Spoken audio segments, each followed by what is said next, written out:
Wherever you go, whatever you do, throw a little at it. Omax, Vest and Briefs. திருச்சியிலிருந்து 72 kilometre தொலைவிலும் துறையூரிலிருந்து 27 kilometre தொலைவிலும் அமைந்துள்ளது புளியஞ்சோலை பகுதி. அடர்ந்த காடுகள், இரைச்சலற்ற சூழல், தூய்மையான காற்று, குளிர்ச்சியான நீரோடை என சுற்றுலா பயணிகளை ஈர்க்கும் வகையில் இந்த இடம் அமைந்திருக்கிறது. கொல்லிமலை அடிவாரத்தில் புளியஞ்சோலை அமைந்துள்ளதால் இங்குள்ள நீரூற்றுகள் ஆண்டு முழுவதும் குளிர்ச்சியாகவே இருக்கும். மேலும் பல மூலிகை மரங்களையும் செடிகளையும் கடந்து தண்ணீர் வருவதால் அதில் பல மருத்துவ குணங்கள் உள்ளதாக கூறப்படுகிறது. எனவே இங்கு குளிக்கவும் குடும்பத்துடன் நேரம் செலவிட்டு மகிழவும் ஆண்டுதோறும் ஆயிரக்கணக்கான சுற்றுலா பயணிகள் புளியஞ்சோலைக்கு வருகை தருவது வழக்கம். மூலிகை தண்ணின்றதுனால தண்ணியை குளிச்சுட்டு மேலேறி வந்தாலே உடம்பெல்லாம் வளவளப்பா நல்லா இருக்கும். ஸ்கின்ல இருக்கிற அலர்ஜி கூட சரியாயிடும்.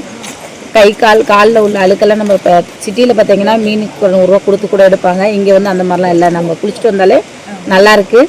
நாங்கள் இப்போ குளிச்சுட்டு அங்கேருந்து இங்கே வந்து ஈரத்தோட வீட்டுக்கு போகிற மாதிரி இருக்குது. அதனால எங்களுக்கு இங்கே ஒரு ட்ரெஸ்ஸிங் ரூம் மட்டும் எங்களுக்கு அரேஞ்ச் பண்ணி கொடுத்தா இன்னும் நல்லாயிருக்கும். குறிப்பாக கோடை காலங்களில் வெம்மையிலிருந்து தப்பவும் குளிர்ச்சியான தண்ணீரில் நீராடவும் உள்ளூரில் இருந்து மட்டுமல்லாமல் கரூர், பெரம்பலூர் உள்ளிட்ட அண்டை மாவட்டங்களில் இருந்து சுற்றுலா பயணிகள் இங்கு வந்து செல்கின்றனர்.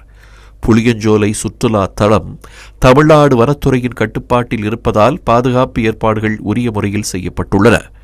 இருப்பினும் சுற்றுலா பயணிகளுக்கு தேவையான பல அடிப்படை வசதிகள் இங்கு இல்லாமல் உள்ளது. குறிப்பாக பெண்கள் உடை மாற்ற எந்த அறையும் இல்லை. அப்படியே குளிக்கிறதுக்கு குழந்தையோட என்ஜாய் பண்ணுறதுக்கு ரொம்ப அருமையாக இருக்குது.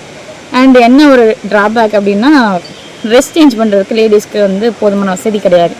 அண்ட் தமிழ்நாடு அரசு இது கொஞ்சம் இன்னும் மேம்பண்ணி கொடுத்தாங்கன்னா நல்லாயிருக்கும். லேடிஸ் குளிச்சுட்டு இங்கே போகிறதுக்கு ட்ரெஸ் மாற்றுறதுக்கு போதியான வசதி இங்கே கிடையாது. இதே மாதிரி இப்போ பார்த்தீங்கன்னா நாங்களும் ஆண்களேவும் ஈரமான ட்ரெஸ்ஸோடு தான் போகிறோம்.